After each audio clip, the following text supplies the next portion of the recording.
So when an operation qualifies for the specific category, whenever you want to do an operation that is exceeding the requirements and the operational limitation of the open category, then you are in the specific. So we talk wherever you are in BVLOS, or when you want to fly higher than 120 meters, outside of the condition I showed you before, or with a drone more than 25 kilos, or even if we want to fly in urban environment with a drone of 5 kilos, because we said that C2, that allow you to fly in urban environment up to 5 meters from people, is no more than 4 kilos.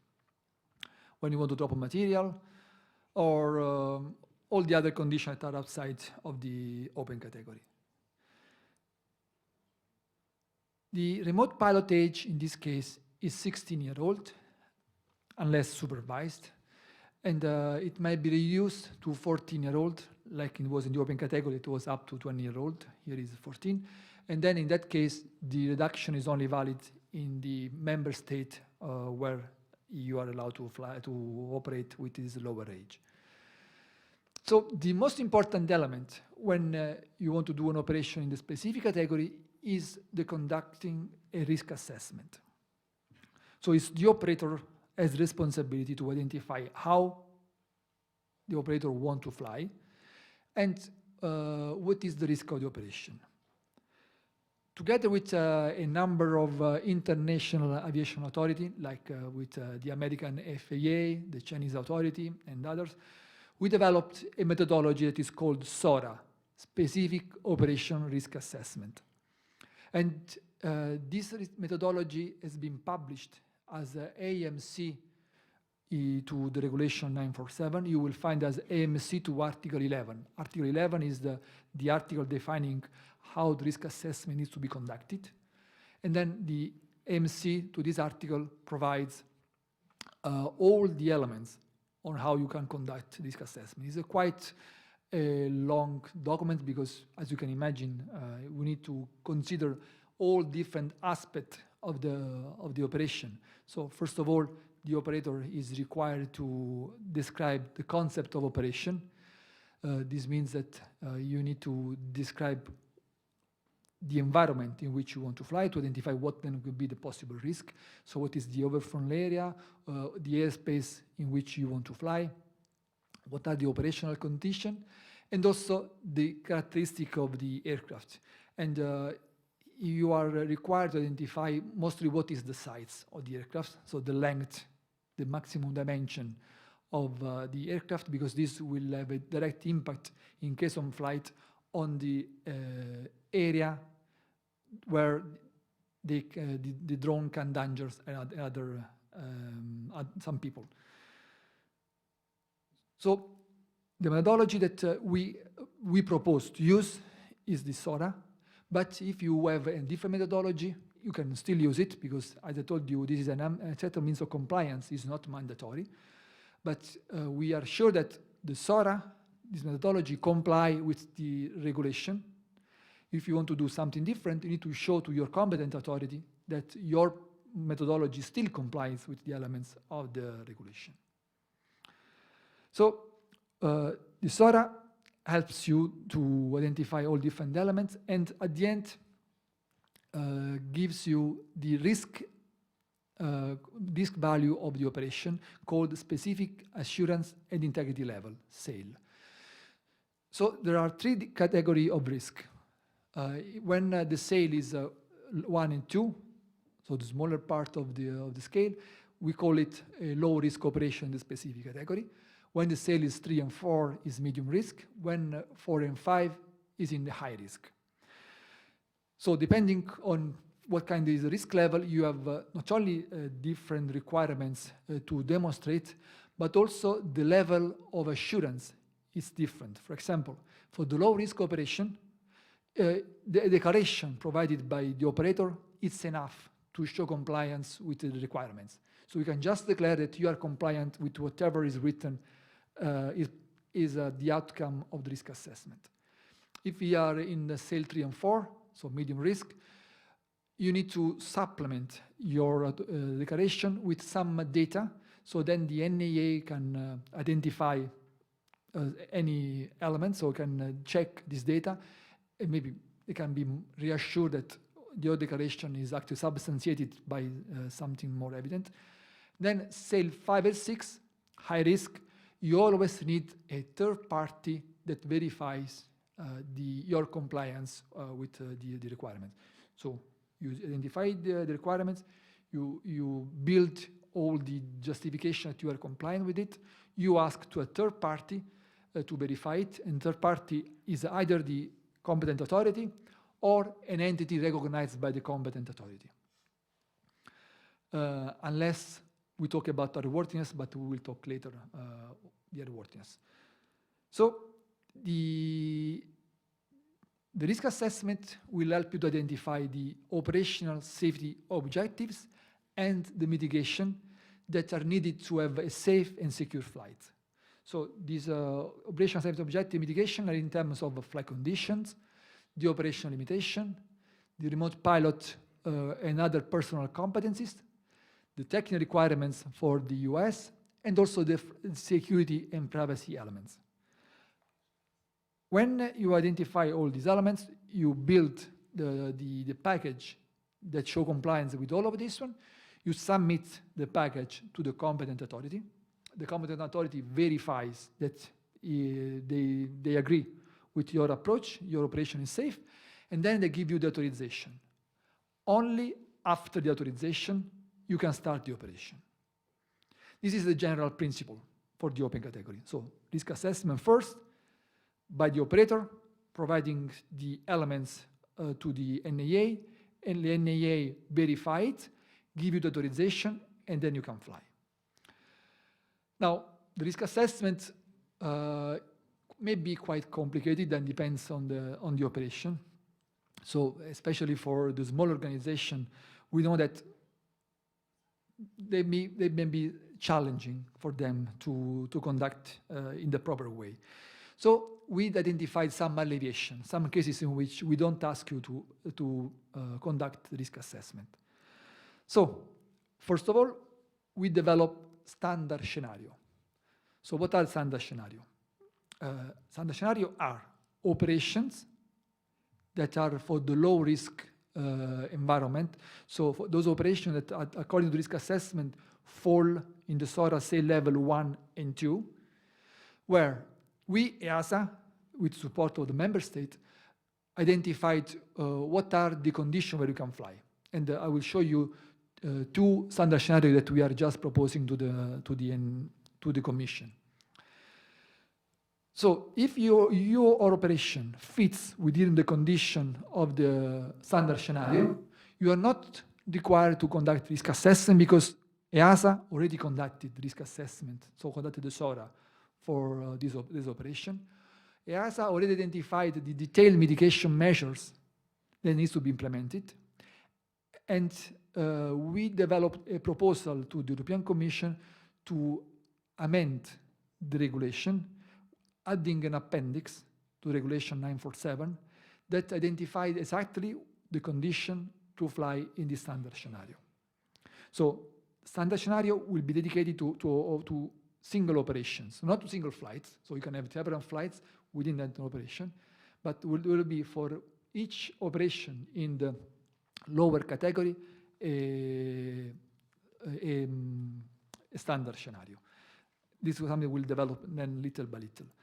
At this moment, we developed the first two standard scenario based on some operations that are already in place in some member states where operators are already allowed to fly without carrying out risk assessment.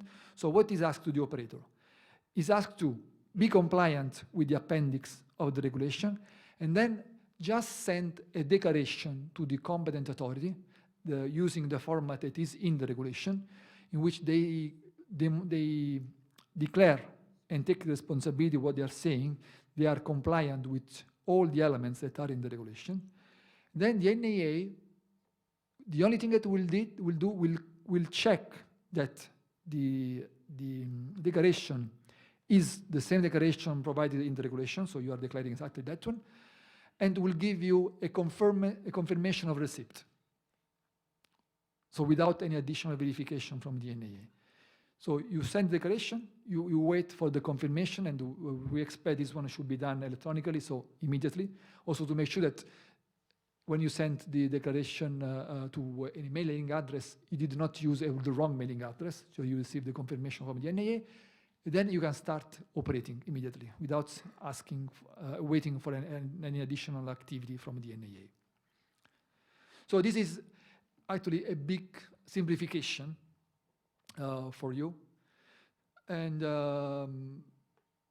little by little, we will develop also new operation and the standard scenario as soon as we will have the request from the member states. Maybe the process will be that you propose to your NAA to develop a new standard scenario. The NAA will propose to EASA, then we will discuss with all the NAA, because the standard scenario, remember, are valid all over Europe, and then we will develop new standard scenario. So we just published on the 7th of November, so 2 standard scenarios that, as I told you, are based on operations that today are already conducted in some member states, where operators are allowed to just declare. So what are the conditions? The first one is standard scenario number 1, are visual line of sight operation conducted below 120 meters in urban environment with a drone up to 25 kilos.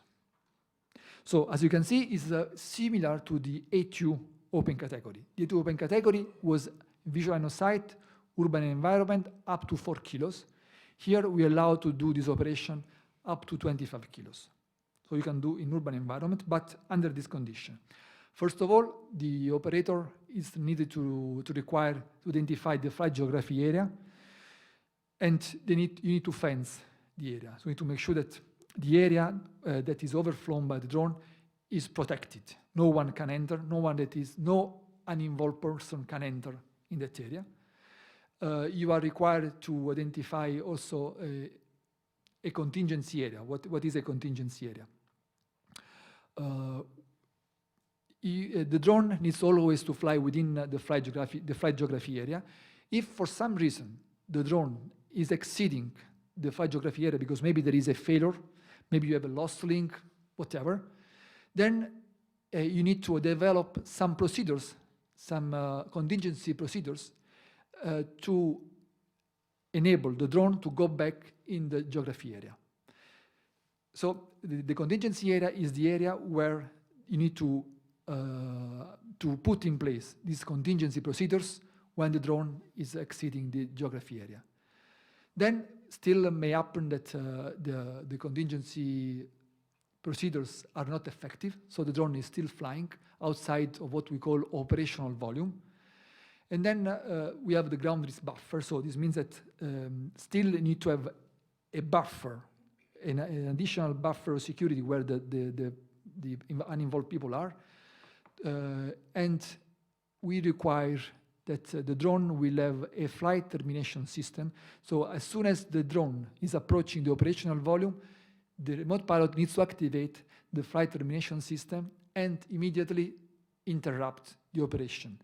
So maybe this will means that you are going to remove power from the aircraft, and then the aircraft will crash down. Yeah. So for this reason, in order also to protect your drone, the drone needs to have a parachute in this case. So parachute will be required. It will be required mostly for protecting your drone and make sure that when you activated the termination system, the drone will not too much damaged. So in order to operate in this category, we develop a new class of drone called C5 that will have all the technical requirements that I just explained to you to have this operation safe. Okay, so to summarize, this will be operation in urban environment where you need to fence, protect the area in which you are operating. So not only the area where you are directing operating, that is the flight geography area, but you need to add the protection to an additional layer that is the contingency plus the ground risk buffer. So the protection area, the protected area will be quite large, and then your flight will be restricted only in the flight geography area. The second standard scenario now is a different one, is in the beyond visual line of sight.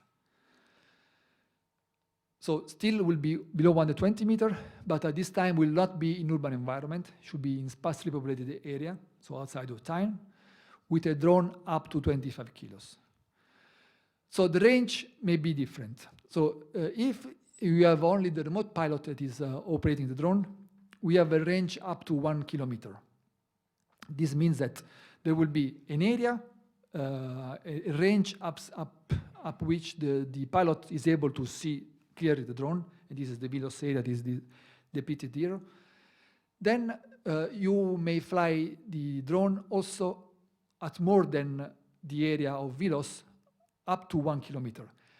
In order to do this flight, you need to have, your drone needs to be capable of automatic modes. This means that since you cannot see anymore your drone, the remote pilot doesn't need to just check only the screen of the drone, because he's still responsible to make sure that if there is another traffic approaching, he needs to scan the sky and immediately stop the operation.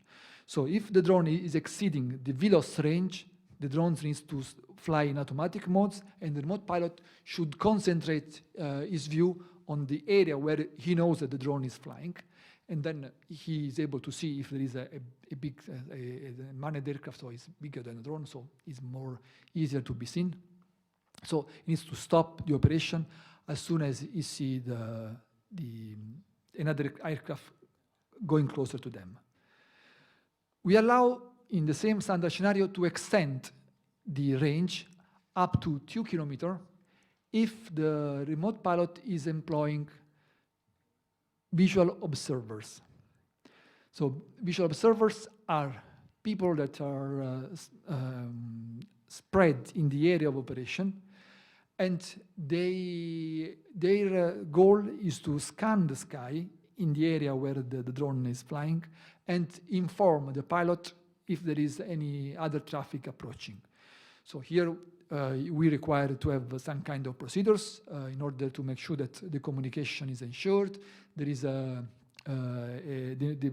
visual observer needs to be informed on where the drone is located, so you need to have some kind of screen showing on the map where the drone is flying, and needs to also have an effective communication system via radio or whatever with the remote pilot. So this will allow to extend the flight to a range of 2 kilometers. So it's 1 kilometer was only with the pilot, additional 1 kilometer using the visual observer. And you can only extend once. So you cannot have a number of visual observers one after the other one. So it will be, you can only fly up to 2 kilometers. So if you meet the condition of these two standard scenarios, you are going to just fly using a declaration. In order to fly a standard scenario number 2, you need to use a drone class C6 that have the technical requirement needed to have the operation safe. The training required to operate in the standard scenario. So in addition to the online training course and examination that we already saw in the open category for the class C1, C0, and C3 and C4, there will be an additional theoretical knowledge examination that will be provided by the competent authority or by entity recognized by the competent authority, where you need to go by yourself in that place and do this examination. And this theoretical training will be valid 5 years, like in the open category. But here, we require also a practical training. Now, how to conduct practical training? Also here, we try to simplify as much as possible and make use of the experience that we have in some member states. The practical training needs to be conducted either in an entity recognized by the competent authority, or you can do through another operator. If you are an operator operating in the standard scenario number 1 or 2, you can declare yourself that you can provide training to other operator, and we have an appendix in the regulation identifying what are the requirements that you need to show compliance in order to be able to declare yourself. So you need to have some kind of structure with teachers, some kind of experience. At the end, requirements that are proportionate with this level of risk. So we are not asking to have, you don't need to be a very high-level school for aviation, but you need to have some kind of requirements. So if you meet these requirements, you can declare to the competent authority that you can train the other operator. And then if I am an operator that needs to train the pilots, I can go to this organization that has the kind of declaration and train, and have also the practical training, and I receive from this organization a document showing that the practical training has been conducted. Okay, and then we need to be compliance. So the operator needs to show, in order to fulfill the requirements of the training operator, the operator first of all needs to be a declared operator in the standard scenario 1 or 2, and second needs to also show compliance with the requirements in the appendix. And so in the regulation, we have the 2 declarations.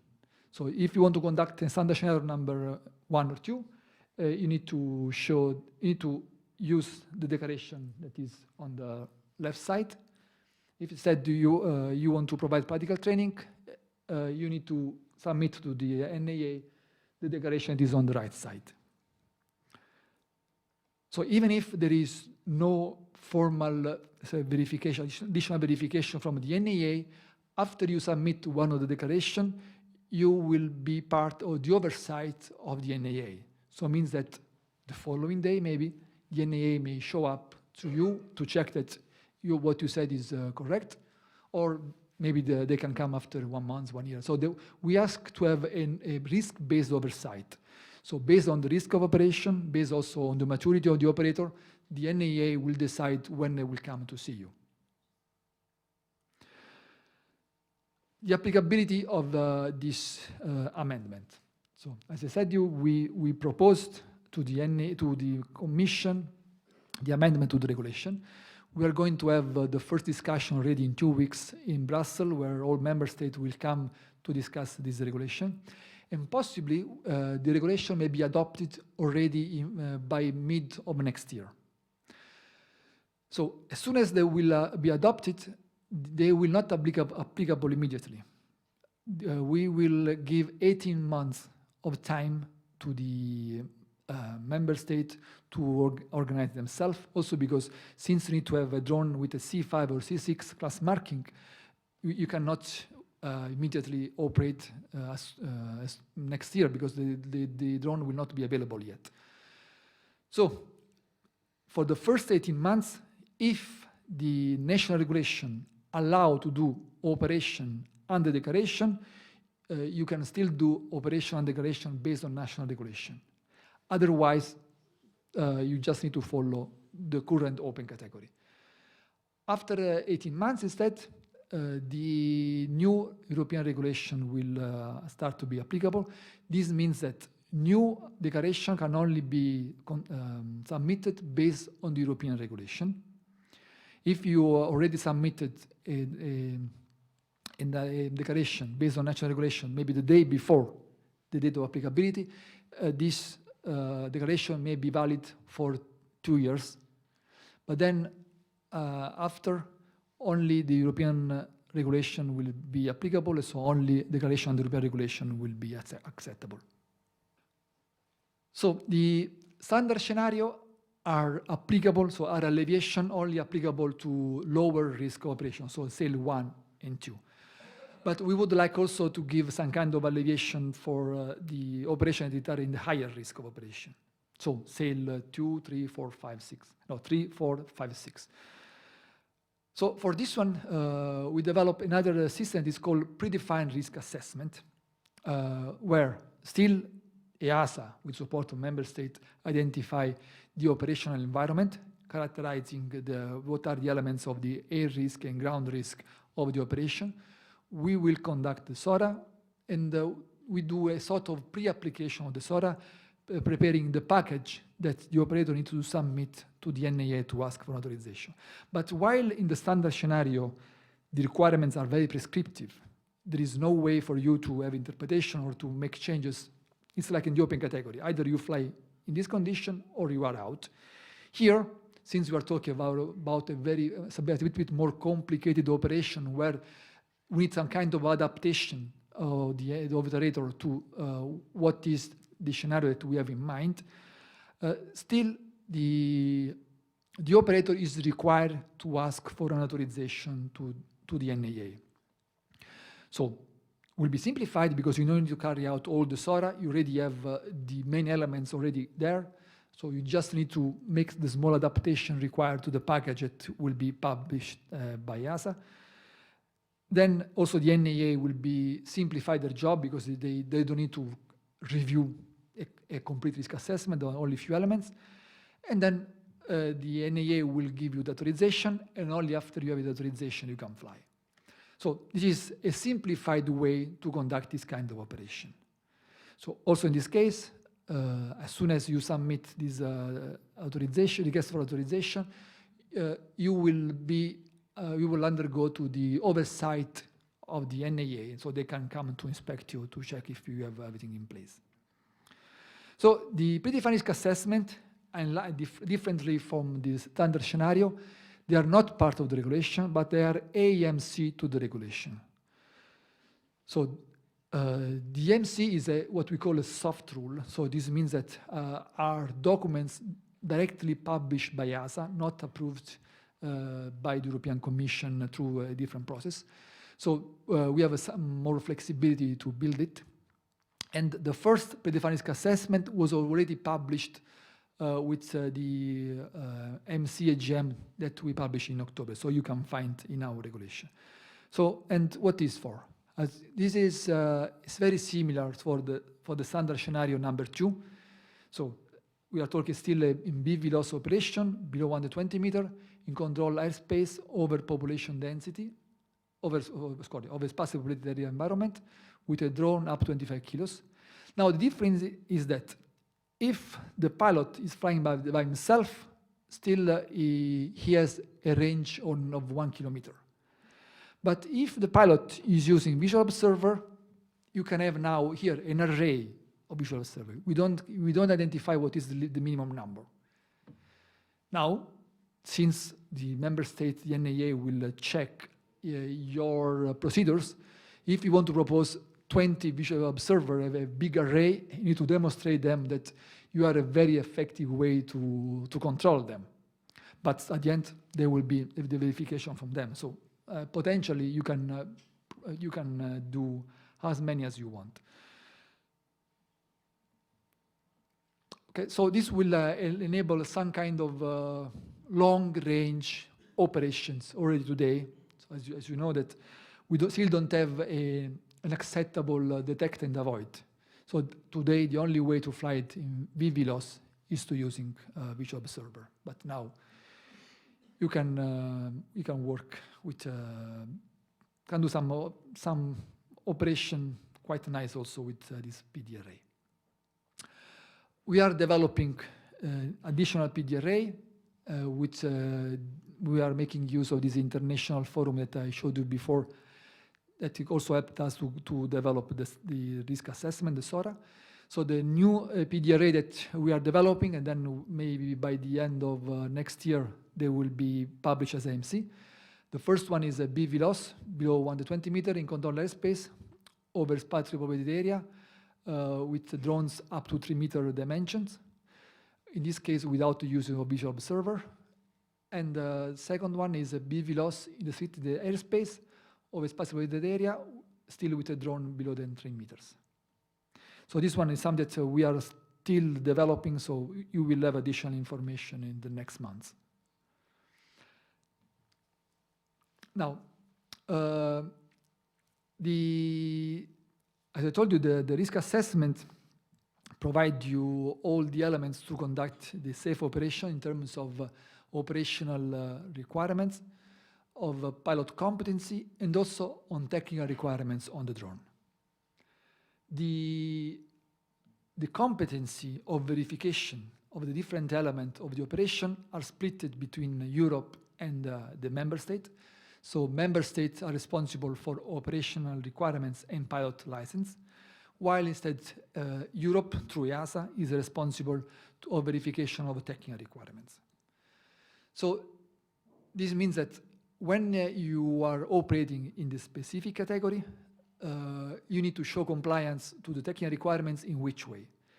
If the drone is flying in the low risk, SAIL 1 and SAIL 2, so one possibility is that your operation is covered by standard scenario. And so in this case, the technical requirements will be verified through the C marking. So no additional verification is required from you, and we already discussed the process. But you may do this, maybe also the same operation that we have in the standard scenario 1 and 2 with a drone without a C marking. Why not? So in this way, to do this operation, you need to develop, to carry out a risk assessment and ask for authorization. And then in the package of the authorization, you will also include the elements of the technical requirement. And so the NAA will be responsible to verify that your drones will be consistent with the requirements, technical requirements that are required by the risk assessment. And I need also to say that for the by next year, we will produce also 2 additional predefined risk assessment that will mirror the standard scenario 1 and standard scenario 2, that will give you the opportunity to conduct the same operation in standard scenario 1 and 2 without using a C-mark drone. Because we know that in some cases you already have your drone, or maybe you want to use a drone that is produced only for that kind of operation. And also we want to give you a simplified way to do those operations without carrying out the full risk assessment. So we'll have 2 PD array that will cover the same condition, standard scenario 1 and 2, when you are not using a C-marked drone. And still you need to have an authorization, but it will be simplified. But in addition, also for this kind of low-risk operation, the manufacturer may decide that they want to have their drone, even if it's without C marking, to be certified by EASA. This is because in order to receive the authorization, you need to submit some technical data to the NAA. Most of cases, operator is different from manufacturer, and manufacturers are not very happy to give technical data that are proprietary. So they prefer to keep the data for them.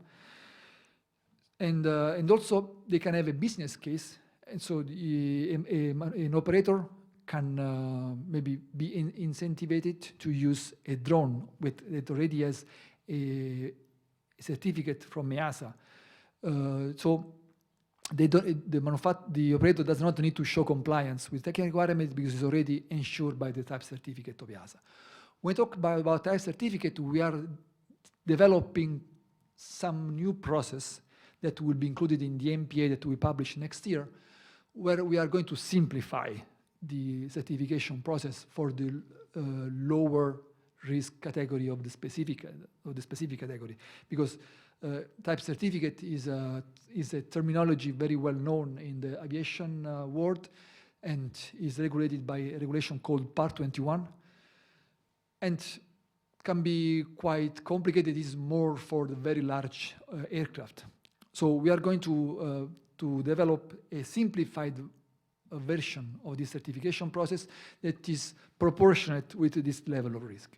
Maybe will not be a full type certificate, will be what we call in the R, in parentheses, restricted type certificate. That means that you are not then allowed to do all kinds of operations, but only some very specific operations. So this is for the low risk. For the medium risk, SAIL 3 and 4, the drone with C marking will not be acceptable because, as I told you, the standard scenario are only valid for the lower risk for SAIL 1 and 2. So you have the same option of the low risk with the exception of the C marking. So only the technical requirements may be verified by the NAA through the authorization, or the manufacturer may voluntarily apply for a certificate to EASA. When we talk about high risk, as I told you before, in SORA requires that the way to demonstrate the compliance with the requirements in the high risk, you need to have a verification from a third party. Regarding the technical requirements, the only entity that is competent to verify the technical requirements on drone is EASA. So this means that in this case, the type certificate is mandatory. Also for this one, maybe the simplified process will apply. But the type certificate, so in high risk, will be mandatory. So the same will be in the certified category. When the risk is so high that is exceeding so you cannot conduct safely the operation within the limits of the specific category, then your operation is classified and certified, then you are always required to have a type certificate issued by EASA.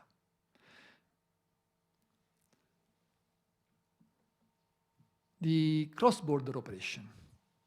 So an authorization or a declaration that's submitted in one member state needs to be valid in all other member states.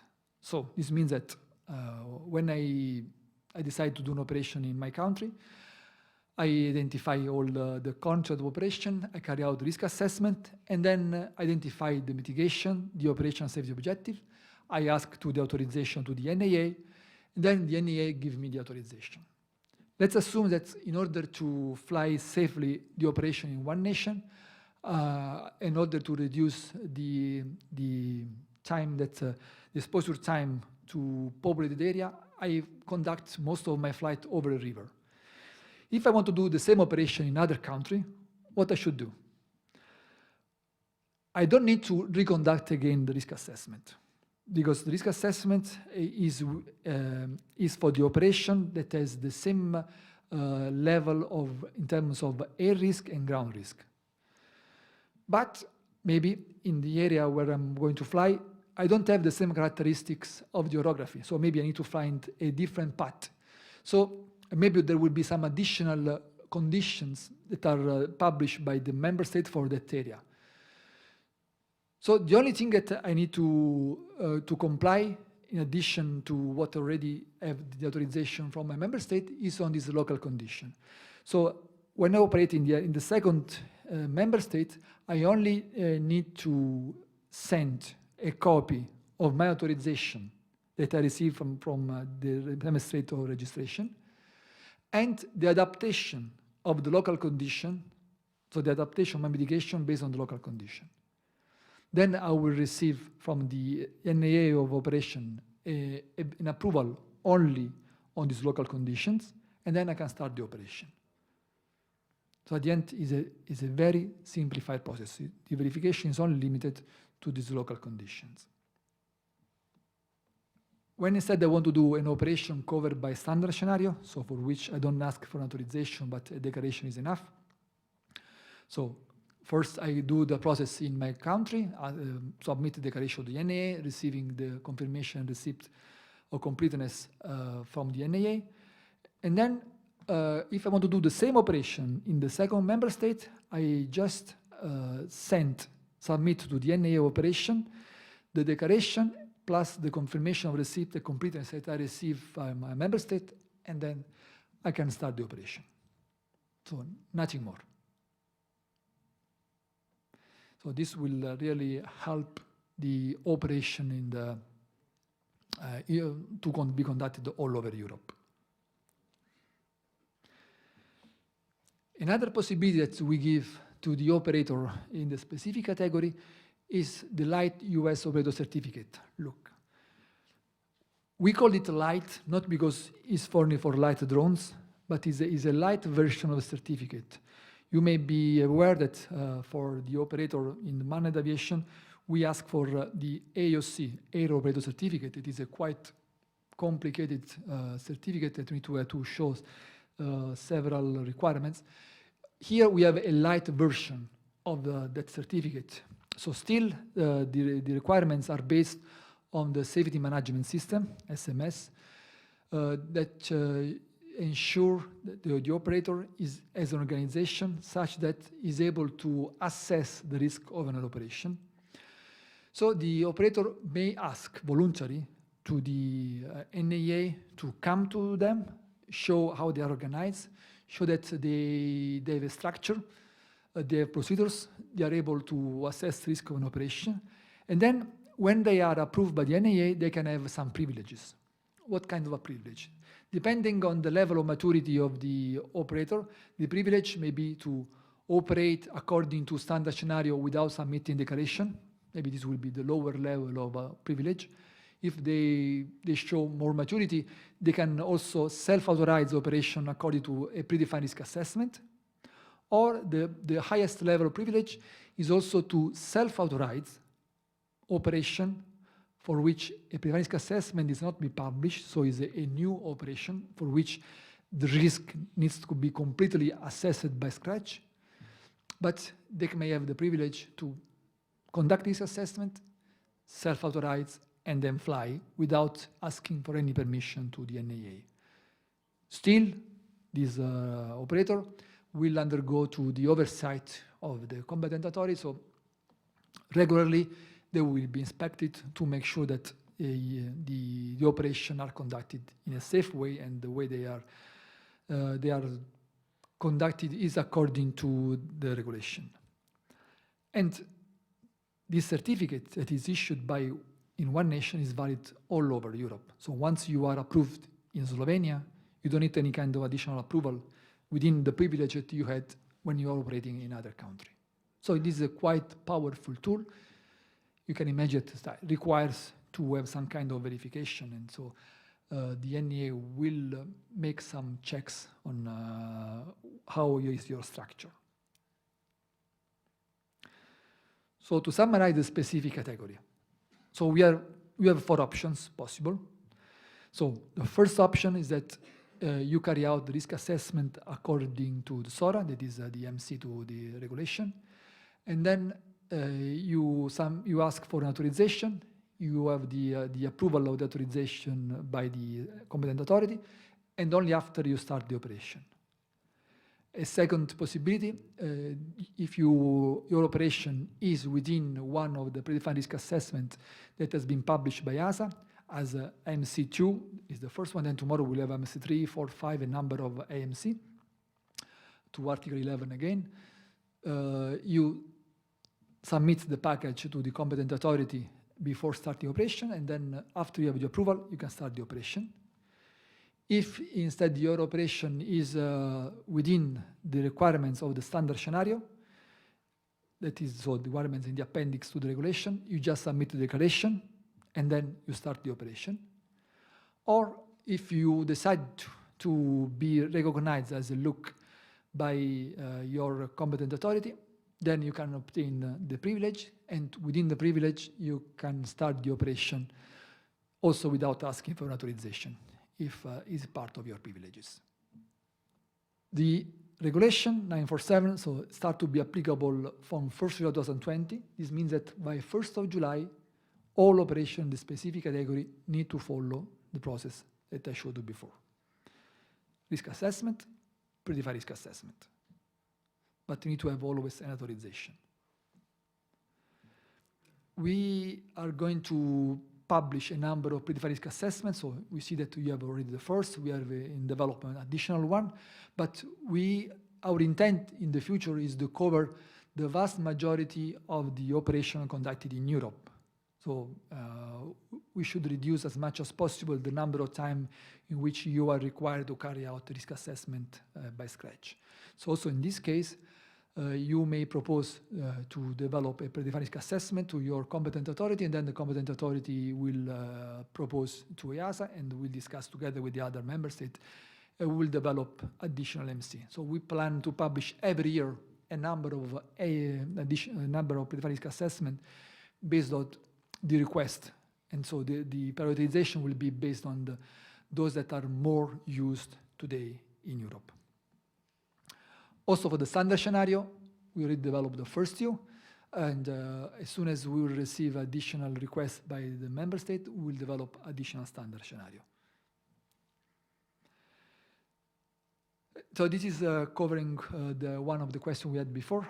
By 2021, the member states are required to review all the authorization and also all the license that already gave based on the national regulation, and to convert into the European regulation.